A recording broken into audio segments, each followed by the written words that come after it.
Here is 10 Downing Street, the official residence of the British Prime Minister. On Wednesday, the 22nd of May 2024, then Prime Minister Rishi Sunak walked out that front door and announced that he was calling a general election. On paper, it perhaps wasn't the worst political speech ever. It recalled some of the support that Sunak had provided to workers and small businesses during the COVID pandemic, and threw a bit of shade at Keir Starmer, his opponent in the upcoming vote. In practice, though, Sunak cut a pretty pathetic figure. Propped up by a lectern as the rain pelted him from above, someone kept knocking the camera, meaning the official broadcast of this historic moment just looked kind of amateurish. Worse still, a protester in the adjoining street had set up a PA system and started blasting "Things Can Only Get Better," a song by one-hit wonders D-Ream, which had previously been used as an election anthem by the Labour Party. Watching Sunak try to win the affections of the British people, whilst being both metaphorically drowned out by an anthem of his political opponents, and literally drowned out by some good old-fashioned British precipitation, felt rather fitting for a Prime Minister whose tenure had been, honestly, kind of forgettable. It was even more apt for a political party, the Conservative Party, whose 14-year rule over the UK has left the country in tatters. Poorer, nastier, with crumbling schools, bankrupt cities, polluted waterways, and the highest housing-to-income ratio since the Victorian era. On aggregate, the UK remains one of the richest countries in the world. But it rarely feels that way anymore. Ask anyone that lives here, and they'll attest to the fact that everything is just hideously expensive now. Our politics is pretty openly corrupt and chaotic, and the country has been gripped by a general sense of malaise, an understanding that everything is just kind of bad. But how did we get here? How did a country which used to be a pioneer in science, technology, art, and education come to have human poo floating down its rivers? And how do we come back from this? This is the story of how the British Conservative Party subjected its own country to 3 separate yet interconnected experiments, each of which would tear away a different part of the country's political, social, and economic fabric. This is the story of how Britain became a poor country.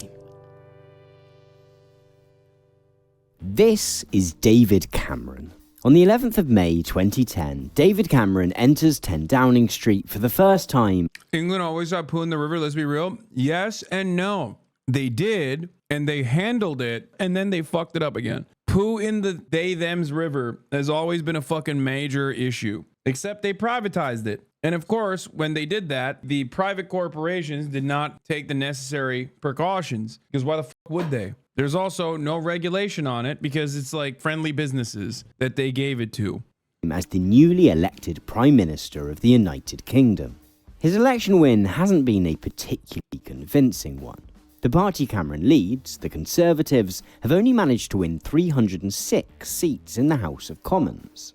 That's 20 seats short of an outright majority. Claiming the top spot has thus required him to go cap in hand to this guy, Nick Clegg, the leader of the UK's notionally centrist Liberal Democrat Party. After 5 days of negotiations, Cameron and Clegg have agreed to form a coalition government, in which Cameron will serve as Prime Minister and Clegg as his deputy. Coalition governments in which multiple parties come together to govern collaboratively are exceptionally rare in the UK. The last time this happened was during the 1930s and 1940s, when all the major parties in Parliament came together to present a united front during the Second World War. As David Cameron crosses the threshold of number 10, however, he perhaps feels like this collaborative arrangement might serve him well.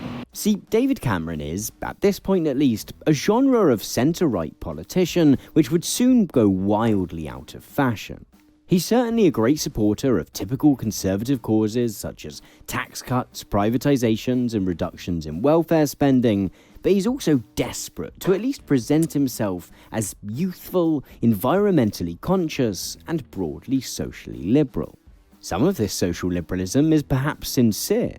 As Prime Minister, he'll soon push for the UK to adopt equal marriage, despite solid opposition from other Conservatives. He'll also lead a revolution in offshore wind, and had already managed to promote greater gender equality among political candidates within his... Bro, I mean, things have gotten much worse in general, but it's just something to remember that, like, this is why it's not even a question about, like, American Republican Party versus the Conservative Party in the UK. Party. Although, this being the 2000s, the British press had soon christened them Cameron's Cuties, which, yeah. Perhaps more suspect is the idea which sits at the centre of Cameron's vision for Britain, the Big Society. The Big Society is intended, in part, as a corrective to that eternal conservative bogeyman of big government. Cameron's pitch is that he's going to empower individuals, charities and community groups to take a more active role in civic life. In its opposition to big government, however, the Big Society doesn't stop at cutting red tape and government oversight. All that charity work is intended to make up for a brutal programme of cuts to public services. It's fair to say that the UK's finances aren't exactly in the best of shape at this point.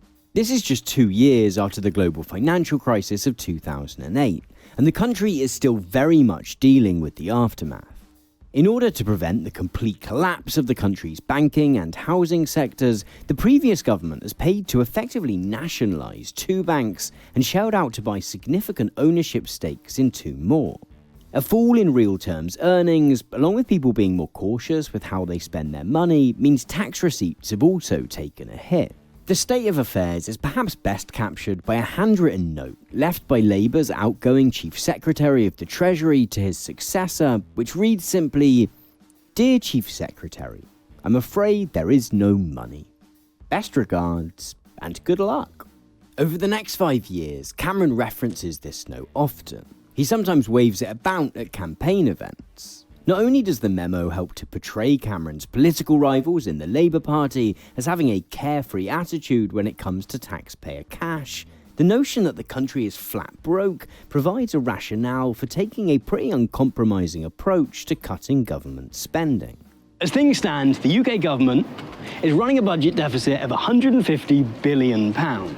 Cameron and his government unveil a plan to cut that number as quickly as possible. It doesn't matter that interest rates are at their lowest since 1694 and that the cost of the government's borrowing is effectively zero. Cameron and Osborne want to slash the size of the state. And there has perhaps never been a better excuse to do so. The package of spending cuts implemented over the next few years includes reforms to the welfare system, which make it harder for disabled people and sick people to access support. It involves a 13% cut in funding for schools and colleges, as well as a 40% cut to funding for universities, made up for by shifting the burden of tuition costs onto students through a tripling of fees. Anyone working in the public sector has their pay frozen for 2 years, and subsequent annual pay rises capped at 1%.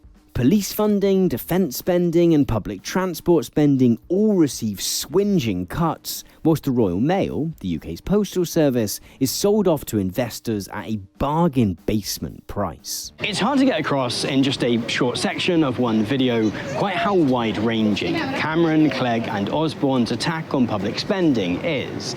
There's not a single part of British public life that goes untouched. And judged on its own terms, it's pretty successful. By 2015, the deficit has dropped by more than a third. Nevertheless, the effects on the economy and country more broadly are mixed. Throughout the 5 years of the coalition government, George Osborne repeatedly tells Brits that, quote, "We're all in this together" when it comes to this attempt to fix public finances.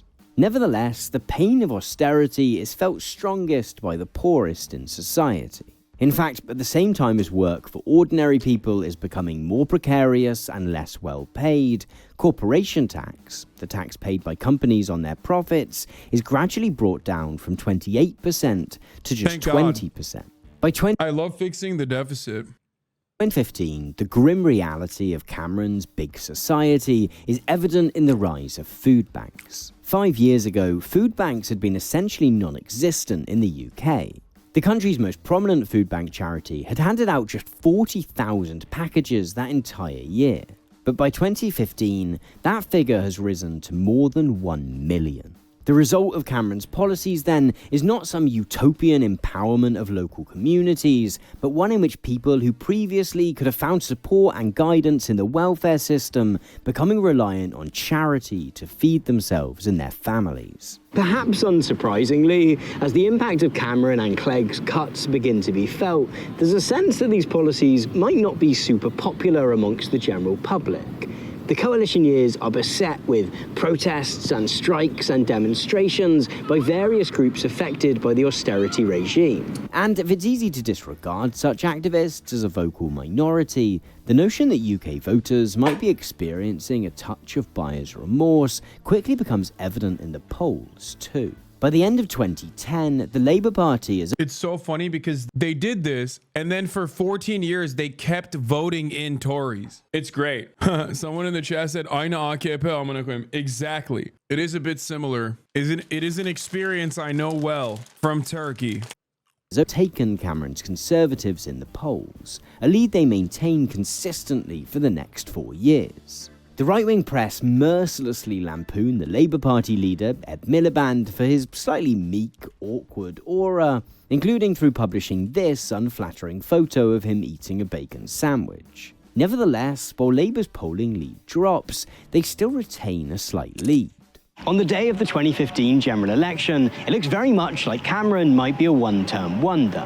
The results are certainly set to be close, but there's a chance that Ed Miliband and the Labour Party might be able to piece together an alternative coalition of smaller parties to oust Cameron and the Conservatives from power. Then, that evening, all those predictions turn out to be false. When the results are counted, the Conservatives turn out not to have lost support, but gained it. Their 306 MPs have become 331. Enough to end their pact with the Liberal Democrats and govern solo. Everyone involved in the entire polling industry spends the next year or so hanging their heads in shame. Among several proposed reasons for why they got it so wrong is the so-called shy Tory effect. This is the idea that some voters, when asked, will be hesitant to admit that they're going to vote Conservative. Presumably something about not wanting to appear pro-food bank and declining life expectancy or something. In some ways then... This is something I will never understand. It's like, you understand that the policies, by the way, this literally happened with Donald Trump too, but you understand that the policies are bad. Why do you want it then? Why do you vote for it? Like, it's just so fucking stupid. Like, you're like, oh yeah, the party that brought us fucking food banks and austerity, I know they suck, but I'm still gonna vote for them, but I'm also embarrassed to admit that. Then don't vote for them! Like, what is wrong with you? What the fuck is wrong with your brain? Just don't vote for them, dude. Don't do that. Just don't even vote. Don't vote. Don't go out and vote. I don't get it. Like, oh my God, people are so fucking stupid. Cameron exits the 2015 general election more confident than ever. He has an outright majority in Parliament, and a reassuring sense that there might be greater support for his austerity agenda than there sometimes appears. That confidence is about to... Stop blaming people. Workers are uneducated politically and don't have an alternative. That's so funny. I love when socialists are just like, yeah, dude, the workers have intellectual disabilities, dude. Like, don't ever fucking criticize them. You don't understand. They're like babies, okay? They're like adults with baby brains. They're car crash victims. They have John Fetterman brain. Like, thank you for infantilizing the working class, but socialistly, okay? Undercut, however, by a new threat, the rise of the Brexiteers. To understand this next part of the story, we need to take another look at this graph. There's a lot that pollsters got wrong when calculating voting patterns prior to the 2015 general election. But one thing they did spot correctly was a steady rise in support for the UK Independence Party, or UKIP for short. UKIP are a right-wing party who, in 2015, are led by this guy, Nigel Farage. And while they maintain a broad manifesto of policies, their primary mission is to get the... Bro, they just straight up lied about everything. The entire Brexit manifesto is just built on straight up lies. And it hit so fucking hard. People were like, oh, hell yeah. I'm looking for this dumb shit. It's awesome. The UK to leave the European Union, which isn't an entirely fringe desire, Support for the EU has fluctuated constantly since the UK joined the bloc back in the 1970s, particularly as a result of its impact on immigration. See, under EU rules, citizens of any member state have the right to move to and work in any other member state. And since the early 2000s, net migration to the UK from within the EU has been trending further and further upwards. All of the available research suggests that this has a positive impact on the UK economy. But in an era of economic downturn, immigrants have become an easy scapegoat. David Cameron has often joined in on this scapegoating, making high-profile promises to bring net migration down into the tens of thousands. Nevertheless, support for UKIP continues to rise. And in 2014, one of Cameron's own MPs even defects to the party in protest at his perceived inaction on the issue. The result is that Cameron decides that he has to do something in order to avoid losing more support. His solution? To pinch UKIP's own key policy. Capitulating to the right, capitulating to fascist right-wingers and their stupid fucking policies. Sure, it'll keep you in power. Well, not you specifically, maybe just not you specifically. The best decision by a politician in the modern era. Yeah, like historic run for David Cameron specifically. This was the start of a sequence of L's. I mean, dude, this literally is the starting point of what you saw last night. It wasn't just the austerity. This led to him withdrawing, resigning, whatever. Then afterwards, there was the sequence of Tory admins that also fucked up majorly. Most of it framed around Brexit. Well, not the last three, but of holding a referendum on EU membership. A nationwide vote presenting Brits with a binary choice. In or out. Cameron's reason for calling the vote is because he feels pretty certain that the Remain campaign is going to win.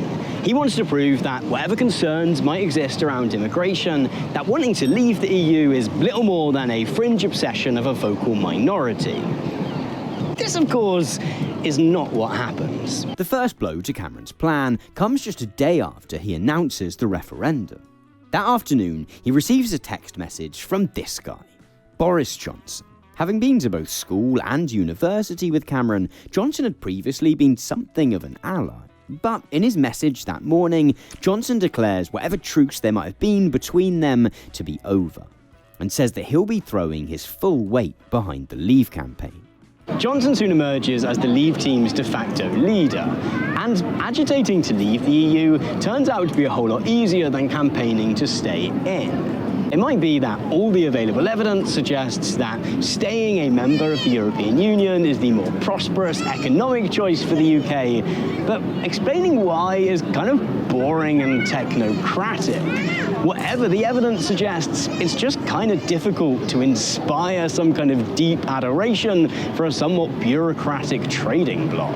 The Leave campaign by... It's also infinitely easier to fucking lie. In many ways, the Brexit campaign, once again, wasn't just about leaving because Polish people were coming in. It was about leaving because Polish people were taking your jobs.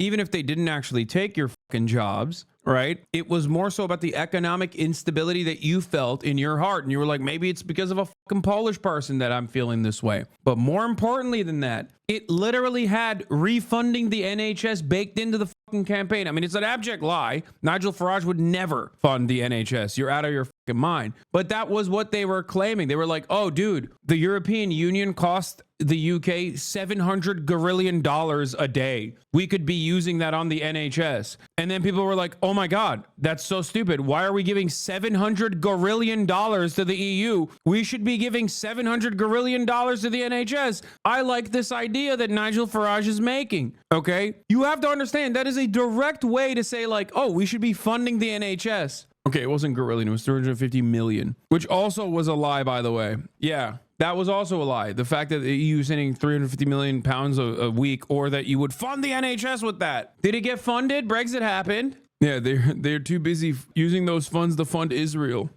Contrast is free to weave a highly emotive narrative, which stitches together a whole range of distinct issues under the banner, Take Back Control. This notion of taking back control is partly about immigration. Yeah, it was just that's it. It was because, dude, that's it. Military-aged men That's it. That's the real reason why they did this shit. Okay? It banged because there are so many goddamn racists. But it also taps into a whole range of anxieties about the country's declining influence on the world stage, and even cuts to public services, which are reframed as no longer being a political choice made by the Conservative Party, but the result of a need to send great sums of cash to Europe. In fact, the success of the take back control narrative is that voters can kind of project whatever they want onto it. It allows Brits to take whatever their frustrations might be with contemporary Britain, no matter whether they are real or relevant, and redirects that anger at the EU. And it works. At 4:40 a.m. on the 24th of June 2024, the BBC announces that Britain has voted to leave the European Union. It was such a laughably massive L for England, dude. Holy shit. Another position that I was absolutely fucking correct on, and never, not even for a fucking moment, backpedaled on at all. There were so many leftists who were yelling at me. They were like, well, what about Lexit? What about Lexit? There's a lot of leftists that want to do Brexit, but for different reasons. And I was like, you're fucking wrong and you're stupid. Okay. The EU partnership agreement for the UK was already like set up in a way that was only beneficial to the UK. Like imagine having a beneficial trade agreement with your partner right there, with your partner in your ass cheeks, and you're like, I'm gonna f this bag up. I'm sad I didn't want you on TYT back then. I work in construction and I voted Remain, but since Brexit, my wages have doubled. Yeah, they got the polls out, dude. The one guy that's doing well in the UK. I mean, that's awesome. Get your money up. Get your bag, king. I suspect that if your wages doubled, your rent is like quadrupled now. By 51.89% to 48.11%. Throughout the referendum campaign, David Cameron had promised that he'd continue to serve as Prime Minister regardless of the outcome of the vote. Not 10 hours passes after polls close, however, before he reneges on that pledge entirely and resigns. It's interpreted by many as a somewhat sad attempt to escape the consequences of his own actions, and, in so being, sets the stage for plenty of other prime ministerial resignations to come. The logical assumption following Cameron's resignation might have been that Boris Johnson would take over as PM. He had, after all, effectively led the Leave campaign, and this would be the perfect opportunity to see his vision for a post-EU Britain through. After days of speculation, however, he bottles it at the last minute, and the leadership contest is won instead by this woman, Theresa May. One of May's stock slogans during her campaign to become Prime Minister is Brexit means Brexit. The challenge is that no one's entirely sure what another great Brexit means. The narrative of taking back control had been intentionally vague, but actually leaving the EU would require concrete, specific policy. Given the desperately thin margin on which the referendum was won, the logical thing to do is perhaps to find some kind of compromise.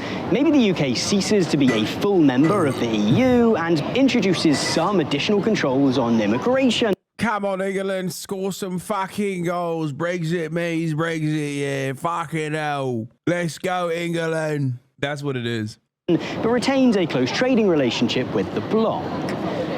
The problem is that the referendum debate has only really hardened opinion on all sides. For many Brexit-supporting members of the Conservative... It was also pretty funny that people thought that like this would destroy the European Union. That was another thing that people kept telling me, like, no, you don't understand, like, this is going to destroy the European Union, and that's why it's good. It's like, that was my answer to the people.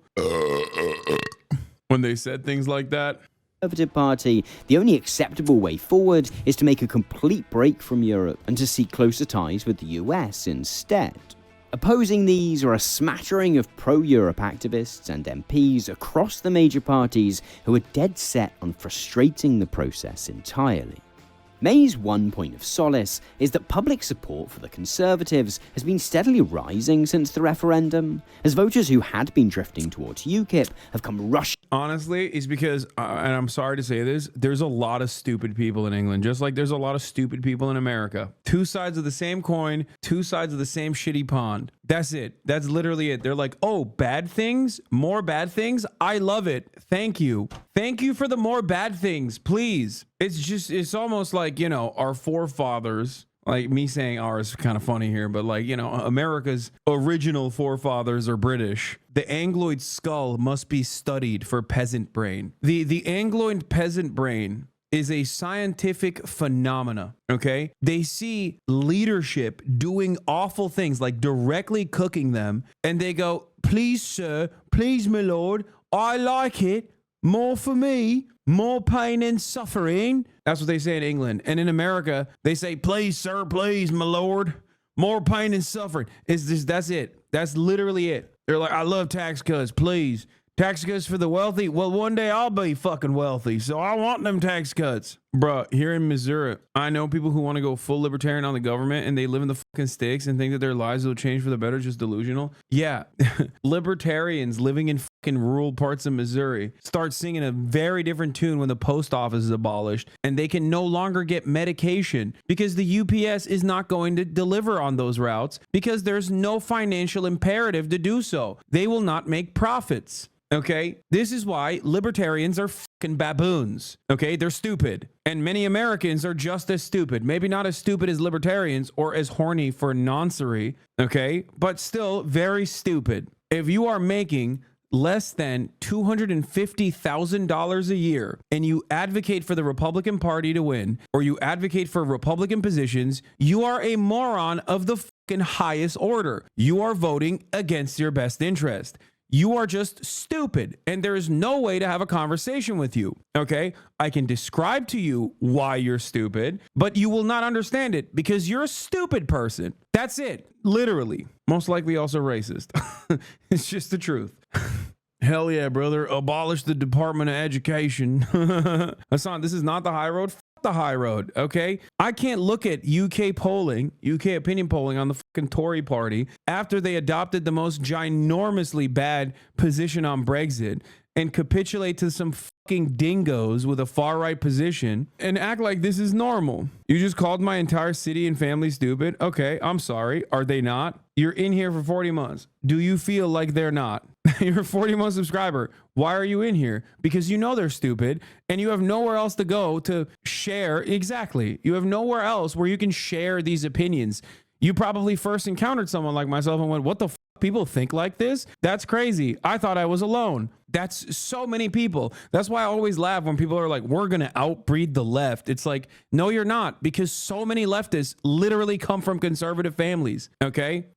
No, they fucking grow up in that shit. And they're like, this sucks. This is so dumb. We're living in fucking filth. Like, and we're advocating for our own demise. What is this? Anyway, please watch videos of English people being asked about politics and Brexit in rural areas in order to prove to your viewers that these people are stupid. I'm British and we all know they're dumbest people here. I swear part of it is the diet. Most of them eat nothing but potatoes, pies, and beer. Like, I also still feel bad for them, okay? But this is a moment where I'm heated, okay? I still feel bad for them. I feel bad because, like, they've been led astray by reactionary charlatans who know exactly how to tug on their fucking heartstrings and tell them, oh yeah, dude, look around. Things are worse, right? Things are worse. And it's not because of my cabinet and it's not because of my administration cutting your fucking social safety nets and making things insanely costly and ruining whatever semblance of like social mobility you might have had at a previous life. It is the fucking brown people. It's the Muslims.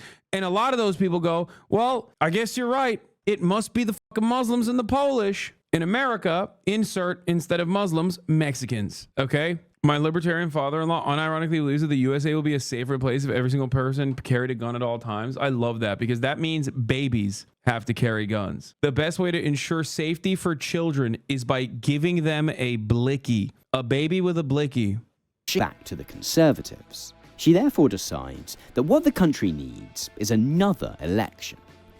Her hope is to increase... By the way, this is why we're all universally united along class boundaries, okay? This is something that you have to understand. And I know it's rich coming from me, okay, saying this like, oh, says you, rich guy. But like, the reality is I wasn't always, you know, I was, when I was growing up, very affluent, but there were definitely periods where I was on my own and wasn't, okay? Having said that, my point still stands, okay? You hate the hogs globally. It doesn't matter. There is no world in which you go, well, you know what? These hogs I actually do like. Unless we're talking about Israel, in which case you can be the most progressive person here in America, and then when it comes to Israel, you turn into a fucking Nazi. But that's a unique set of circumstances. That's like, that's some other shit. We can't unpack that right now. I've unpacked it too many fucking times. Okay. Majority in Parliament, and thus make it slightly easier to pass the various bills necessary to facilitate an orderly Brexit. Much like Cameron's gamble with the referendum, however, this is not what happens. The following election campaign is a car crash for May, who turns out to be almost impressively uncharismatic. At one point, she tells a reporter from ITV that the most rebellious thing she's ever done is run through a field of wheat. When questioned on policy, she has a habit of simply repeating stock slogans about the need for, quote, strong and stable government. The result is that come election day, May doesn't secure the increased majority she expected, but loses seats instead. Clinging onto power thus requires her to form a pact with the right-wing Democratic Unionist Party. Worse still, the parliament she's overseeing is now more fractured than ever. There's both relatively high representations from smaller parties and a set of increasingly stark factional divisions within each of the main parties, all of whom want something quite different out of Brexit. This means that gathering enough votes to pass a Brexit deal through Parliament becomes even more complicated than it was before. In November 2018, May announces that she's negotiated a withdrawal agreement with the EU, which will outline the future relationship between the UK and Europe. Nevertheless, the deal contains special protections in order to avoid the UK having to build a hard border between Northern Ireland and the Republic of Ireland. And while these protections are intended to avoid any disruptions or complications to the Northern Irish peace process, for the most committed Brexiteers, they represent an unforgivable failure to completely detach from the EU. After 3 failed attempts to get her agreement through Parliament, May decides that she's had enough. Once again, the nation tunes in to watch a Conservative Prime Minister stand in front of 10 Downing Street and announce that they're going to walk away from their responsibilities. The fog of failure and defeat becomes harder to ignore. With the UK's top job vacant once again, Boris Johnson decides that his time has come, and his fellow Conservatives clearly agree. He sweeps the subsequent leadership contest and officially takes over as Prime Minister on the 24th of July 2019. Johnson's approach differs from May's in 2 key ways. Firstly, Johnson is far less worried about the prospect of a so-called no-deal Brexit, in which the country simply crashes out of the EU without having negotiated a future trading relationship with it.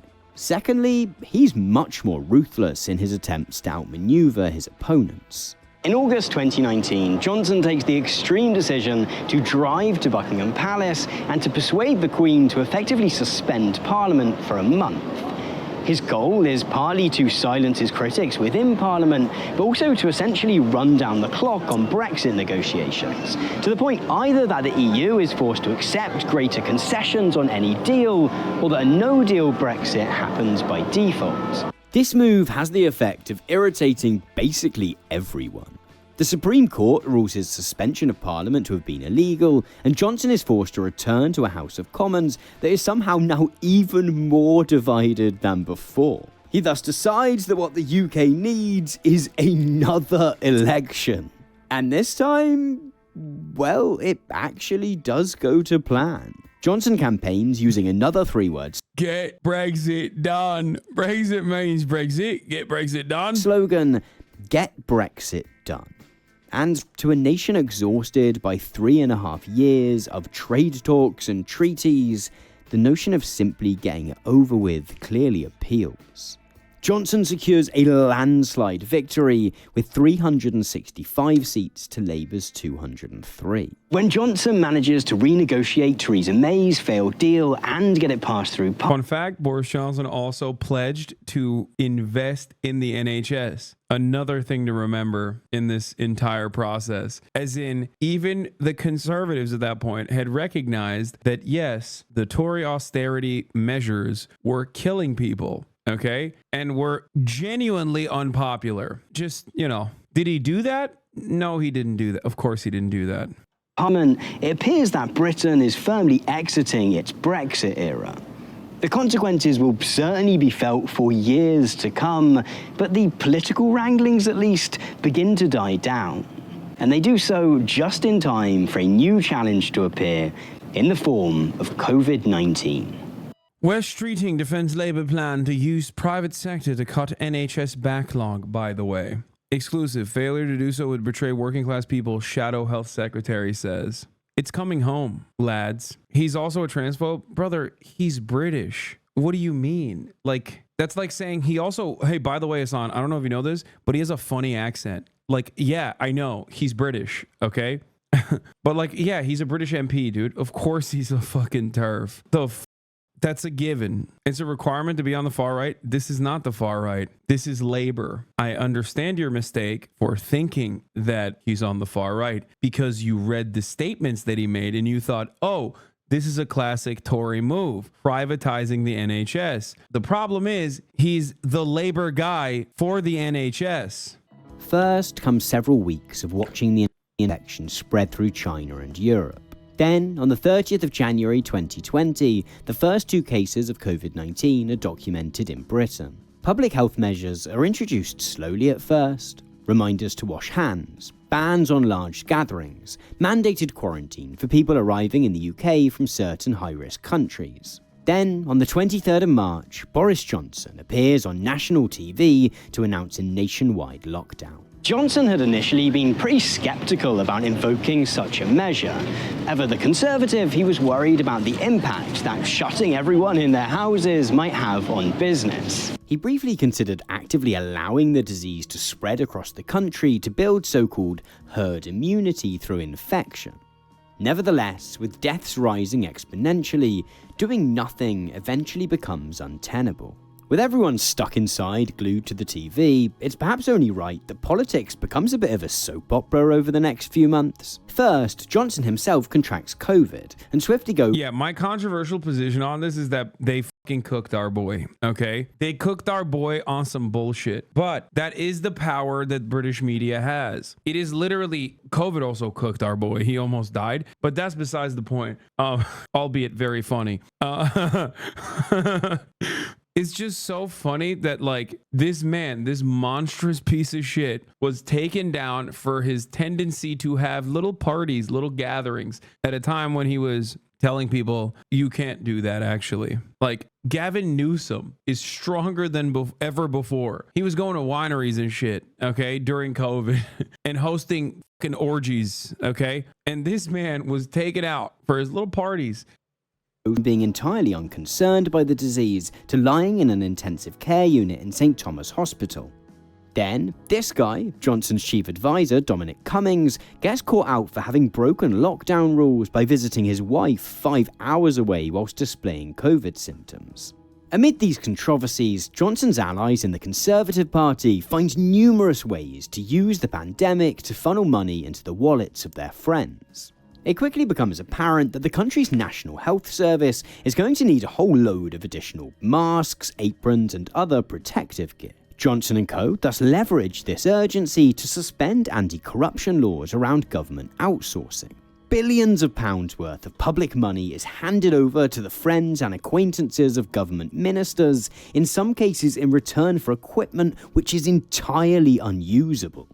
Whether through illegitimate means or not, protecting the interests of business... Just comically evil shit, dude. Just fucking comically evil shit, okay? Cummings' excuse for driving was that he was testing his eyesight. I love British politicians getting caught doing some shit because their answers are always the funniest answer. They never even just go, yeah, I fucked up, my bad. They literally always have an excuse, and the excuse is like a Rube Goldberg device. Like it is literally like they have like a whimsical gadget that they comprise in the form of an argument. Like Prince Andrew. Oh, I couldn't sweat. That other guy got caught watching porn. What did he say? Oh, I was looking at tractors. Looking up tractors in an adult website. Popped up. Very creative stuff. Remains at the top of the government's agenda throughout the pandemic. Efforts to keep things ticking over financially are led by this guy, Rishi Sunak. Remember him? From the beginning! When the first national lockdown ends in summer 2020, all sense of caution is thrown out of the window in favour of getting things back to normal as soon as possible. In August, Sunak launches a scheme called Eat Out to Help Out. This sees the government subsidising meals bought in restaurants to encourage people to get out of their houses and support the hospitality sector. And people go for it, gobbling up 160 million state-subsidised meals between them. This might be good for Nando's and Pizza Express, but it's less good for anyone who wants the pandemic to be over. Sunak's scheme contributes to a near doubling of cases during that month, and very quickly, all the progress made throughout the first lockdown appears to be in vain, as cases begin to rise exponentially once more. Boris Johnson English Crumpet says, this made McDonald's 50% off. I got so fat. With a name like English Crumpet, I love that. Oh, that's so perfect. spends the rest. Mate, you should have gotten a cheeky fucking Nando's, yeah? You should have spent your proper quids at cheeky fucking Nando's, not Macca's. What's wrong with you? Get some fucking prout, yeah? Nando's macros are insane. Just get the rotisserie chicken. That's it. With some hot sauce. Rest of the year trying and failing to avoid implementing further lockdowns. At one point, I love the British chatters. There was a glitch in the Weatherspoons app where you could get a cheaper drink and a free panini. The Tesco meal deal. he tells colleagues that he would rather let the bodies pile high than confine people to their homes again. Nevertheless, the rise in cases eventually becomes too significant to ignore, and the UK is subjected to 2 more national lockdowns during 2020 and 2021. The Conservative Party's lead in the polls, which had peaked at 22% whilst Johnson was in hospital, takes a bit of a tumble during these chaotic months of last-minute lockdowns. But by the spring, a successful COVID vaccine rollout puts Johnson on the up again. In May, the Conservatives win a historic by-election victory in Hartlepool, and things look stronger still. Sure, there might be a lack of lorry drivers and a shortage of basic foods in the supermarket as a result of Johnson's Brexit deal, but the politician known to many simply as Boris continues to have a broad base of support. Behind the scenes, he reportedly talks of wanting to remain in power for a decade. Then it all comes crashing down. In November 2022, the Daily Mirror publishes an article revealing that Boris Johnson and his staff had hosted several Losing your fucking political career after, like, decades of being a racist, elitist, out of touch asshole and, like a regular run of the mill Tory in every other respect over what seems to be the shittiest, like, child's birthday party. Okay, there is nothing funnier than Boris Johnson's political end. Okay, I will never let go of this. He literally had the lamest fucking party. The lights were on, bro. It's not even like a dimly lit room. Like, the lights are on. You got the fluorescent fucking lights, and you're drinking like shitty ass champagne out of a fucking plastic glass with ice in it. It's just like. Oh my God. An office party? Like, you were having an office party. Not even blackface happened? I know. That was for the other staff parties in 10 Downing Street the previous Christmas. This flew directly in the face of rules banning social gatherings, rules which had been drawn up in that very same building. The Prime Minister's office initially denies these reports, but footage and photos soon begin to emerge. Do you see what I'm saying? Like, look at this. Like, that's the party, chat. Like, that's what led to his political demise, dude. There's not even a single titty out. Are you fucking kidding me? How was he an elitist? Genuinely? Boris Johnson? You are exactly the type of dude that his, like, idiotic antics actually appeals to if you don't recognize how he's a fucking elitist. Dude, Boris Johnson portrays himself as a dumbass. That motherfucker went to Eton and Oxford, as this video also correctly pointed to earlier, okay? And he was besties with David Cameron. He literally would, like, recite Omer in fucking Latin. Boris Johnson is abso-fucking-lutely a major elitist. He's also Turkish, which is why I have a soft spot for him. His real name is Alexander Boris de Pfeifel Johnson. Omer was Greek, you himbo. What do you... Or, okay, in the fucking... Wait, no, but he is Greek, but I think he was like... What did he... He recited something in Latin. Or maybe he recited in Greek, but I think he also would do shit like that. You have to remember, families were now able to see members in the hospital before they died. No, I know. It was the Iliad. Homer was Turkish. Yeah, just like Boris is. All in all, 17 parties are found to have taken place among staff, and both Johnson and Rishi Sunak are eventually fined for breaking the law. Johnson's political career had rarely been without scandal. But the clear hypocrisy of the PM setting rules whilst ignoring them himself helps this one to stick. Even the usually die-hard... I'm telling you, dude, they cooked him. It was the media that turned this into a major... They pounced on it, dude. They saw weakness and they fucking saw the blood in the water and they went on a feeding frenzy. Okay, that's kind of what's going on with Biden right now with American media. But of course, the American media is nowhere near as aggressive as British media is. If the Biden situation was happening in England right now, every fucking newspaper wall to wall would be like, dementia, demented president must step aside. Like, they do not fucking hold back, dude. They ate Boris up and Newsom keeps up English mind, can't comprehend. That's what I'm saying. That's what I'm saying. Like, Gavin Newsom did that shit too. Other people did that shit too. The media tried to drop the story. No, they fucking didn't. They go nutty mode, dude. When they are, British media is so bloodless, so soulless. I don't, like, it's even worse than American media. And I fucking hate American media, as you guys know. Like, I'm telling you, they are really fucking bad, dude. Conservative press begins to turn on him. Then, a few weeks later, Johnson attempts to promote an MP who's been credibly accused of multiple accounts of sexual assault, and his fellow MPs begin resigning from Johnson's government en masse. On the 8th of July 2022, the man who just recently had been eyeing up a decade in power is forced to make that now iconic, shameful walk out the front door of 10 Downing Street to announce his resignation. I mean, yeah, that tracks, by the way. The Economist cover. That's a British publication. You want to know how the British cover American politics, dude? That's it, dude. Like, yeah.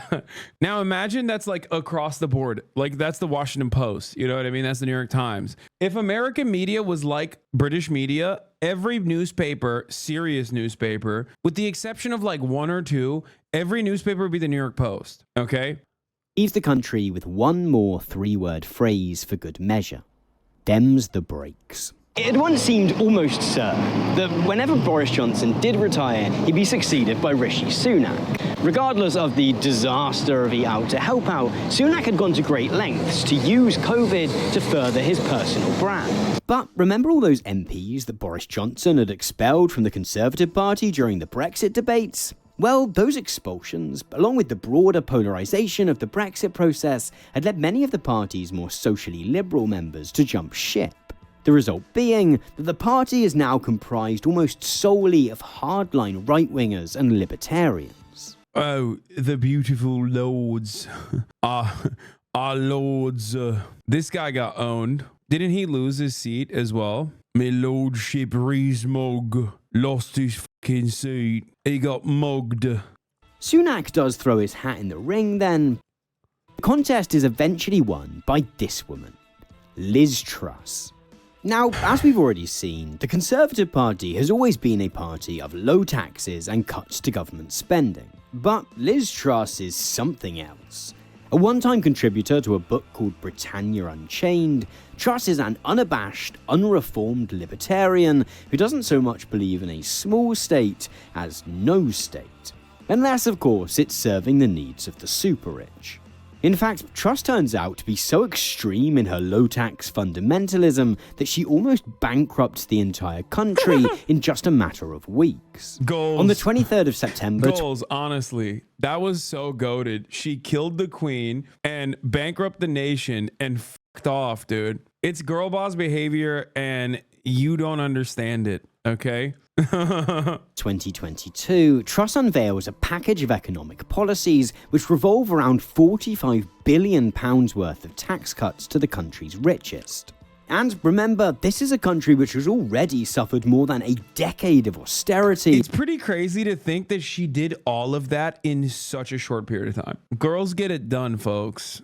Girls get it done. Okay, she almost ended capitalism in 3 weeks. She ended the monarchy and capitalism in 3 weeks. And in which every public service, from the NHS to the police, is at crisis point. So she decides to fund these tax cuts through increased government borrowing. Global financial markets usually quite like tax cuts, but Truss's approach is viewed as so bold as to be reckless. Investors quickly come to view holding investments in the UK as far too risky and start selling off government bonds and currency. The value of the pound plummets, and more importantly for the Conservative Party, interest rates on mortgages begin to rise. The result is that any support for Truss among MPs, party members and voters falls through the floor. The Daily Star posts a live stream of a lettuce on YouTube, wagering that Truss's failure is so bad that she'll resign before the lettuce will. Oh, so good. And a few days later, the lettuce claims victory. Just 49 days after she first entered, Truss walked back out of 10 Downing Street and, you guessed it, resigns. In doing so, she becomes the shortest-serving Prime Minister in UK history. Perhaps unsurprisingly, Truss's chaotic leadership It's so funny. Like, what the fuck was she thinking? What the fuck was she thinking? It's just so awesome. God. She said women back 5 decades. sees the Conservatives' polling numbers drop to new lows. Labour had first taken the lead during Partygate, but the gap has now widened to the point. It's crazy because, like, this is such a great video about not just how Britain became a poor country. I thought he was more so going to focus like on austerity and stuff like that. But this is literally why Keir Starmer and the Labour Party got the landslide victory in spite of Keir Starmer. Okay. Many of you were asking the question, like, how the fuck did Keir Starmer, like, how did Labour finally secure a victory? 14 years of austerity, a shit ton of drama and mismanagement. Okay. That the Conservatives are a full 30 points behind. For once then, the party decides that the country doesn't need another election. MPs line up to support Rishi Sunak in taking over the top job, and on the 25th of October 2022, he becomes Prime Minister of the UK. Sunak tries time and again to rekindle the UK's love affair with the Conservatives. At the beginning of 2023, he makes 5 promises to the British people, mostly based on getting the economy moving again. Nevertheless, progress on these is patchy. The only target which actually gets met is his promise to bring down inflation, but that's more to do with falling energy prices than anything he's done himself. After some initial movement in the right direction then, support for Sunak and the Conservatives continues to slide. And the more that Sunak's attempts to win back voters from the Labour Party are met with failure, the more he decides simply to double down on trying to hold on to these small... While you're on the wave of bashing Tory MPs, what are your thoughts on Tony Blair? I thought he was shit. He's the reason why Labour shifted to the right. And also, he unabashedly supported the Iraq War. But his historical rankings by political scientists is actually very high. Yeah, because political scientists are fucking stupid. They love a fucking centrist, especially coming from like the left. 14 years of Tory leadership. Okay? Takes one to know one, poli-sci major. I'm just... on the voters that his party has retained. This involves leaning into the very worst right-wing obsessions. Sunak and his allies begin devising increasingly cruel punishments for asylum seekers and blocking access to healthcare for trans people. Sunak tries to hold on for Chatter cooked you a little, lol. Gagged. Wait, what? For as long as he can, Yeah, I'm hoping for stupid. some kind of miracle. But at this point, it's just too late. After 14 years in power, more than £100 billion in cuts to public services, one Brexit referendum, countless corrupt COVID PPE deals, and a self-inflicted economic crisis, the consequences of Conservative governance are plain for all to see. A country which has been asset stripped by austerity, cut off from its closest trading partners, and in which spiking inflation and interest rates have sent rents, mortgages, bills, and pretty much everything else through the roof, at the same time as real terms wages have fallen. On the I think England needs to grind harder, dude. That's what it is. What England needs is Sigma Grindset podcasters, okay? I'm not seeing enough momentum from England's Sigma Grindset podcasters. This way, they would be able to pay off their rent. They would even be able to pay off and also tip their landlords, okay? Yeah, get to work. Start drop shipping, okay? What are we doing here? Yeah. Oh, rent went up. What are you going to do? Not fucking live in a house? You have to. So what are you supposed to do? Well, that's right. You're supposed to fucking get on your Sigma shit. Get on your grind set. Knowledge. Start drop shipping immediately. 22nd of May 2024 then, Sunak finally gives up. He steps outside 10 Downing Street, walks up to his podium and stares down the lens of that press ball camera. This is not a resignation, but it certainly feels like one. It's hard to stress how impressive the complete and total implosion of the Conservative Party is. The UK sometimes gets described as having a two-party political system, given to how the Conservative and Labour parties dominate election results. But in practice, it basically has a one-party system. Of the past 100 years, the Conservative Party has been in power for more than 70 of them. And now you understand why England is so fucking poor, dude. Now you understand why England is so goddamn poor while simultaneously so rich, right? It's so fucking rich. London is so rich. How did it get that way? How are so many wealthy people living in London and yet England is so unimaginably broke? I wonder how this happened. How could this have happened? One must ask the question, how could this have happened? 70% of the last century with Tory leadership, and these dumb motherfuckers still vote for it, which is crazy. And when they don't vote for it, they're voting for a lighter red Tory version, a light Tory version in the Labour Party. It's awesome. I'm recording, it looks pretty certain that same party is going to lose the next election big time. Perhaps that's already happened by the time you're watching this video. But whether the party eventually bounces back from that defeat or not, the experiments they've inflicted on the country have left damage which will last a long, long time. Perhaps most worrying is the extent to which some of the basic precepts of those experiments have come to be accepted by Sunak's rivals in the Labour Party. On the 4th of July, it looks very likely that it will be Labour leader Keir Starmer walking into 10 Downing Street as the new Prime Minister. Starmer has repeatedly criticised Liz Truss's disastrous reforms and Boris Johnson's lies. Nevertheless, he's completely walked back on his earlier support for a referendum on rejoining the EU, and he remains committed to an economic approach grounded in austerity. In the same way that David Cameron once waved that note stating that there was no money left. Bro, you got the fucking mandate, dude. What are you doing? The people are like, bro, we're broke. We're dying. Please help us. And he's like, well, I will not be helping you. We're going to continue the austerity regime of the Tories that you seemingly loved so much for 14 years.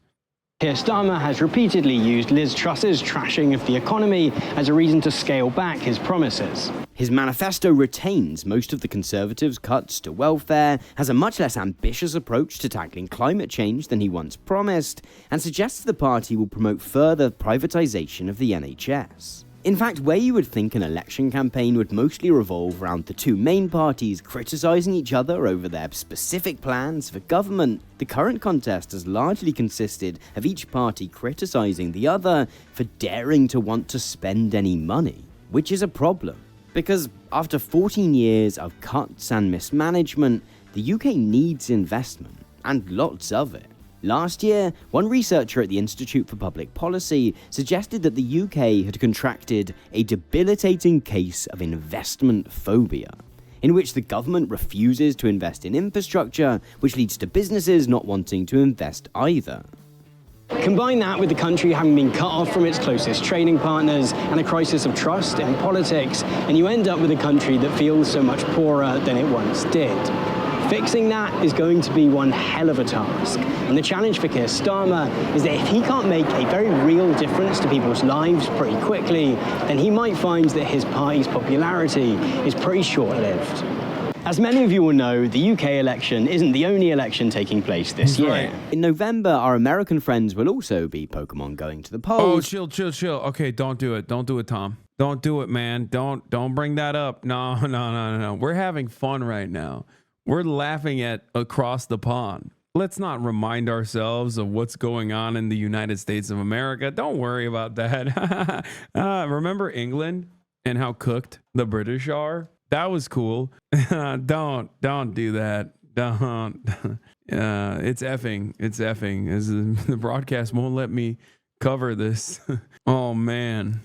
Select the next president of the United States. And I'm going to be heading over to the US to cover it. In fact, if you're watching this video shortly after it comes out, there's a good chance I'm currently either in Milwaukee, chatting to folks at the Republican National Convention, or scooting around the US on my way to New York, Washington, Florida, and a handful of other places to chat to some people there. The filming that I'm going to be doing whilst I'm out there is all for my upcoming feature-length documentary, Boomers. Boomers is going to be the biggest thing that I've ever made. It's being produced by Nebula, the creator-owned streaming service that I've been part of for the past few years. That means that it's got a much larger budget than we're usually able to work with, which is how I'm able to spend the best part of 3 weeks trekking around the US. It's also allowing me to work with some...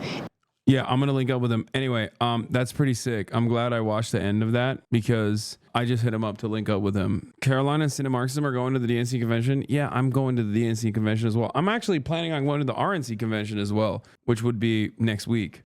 La, la, la, la, no DMCA.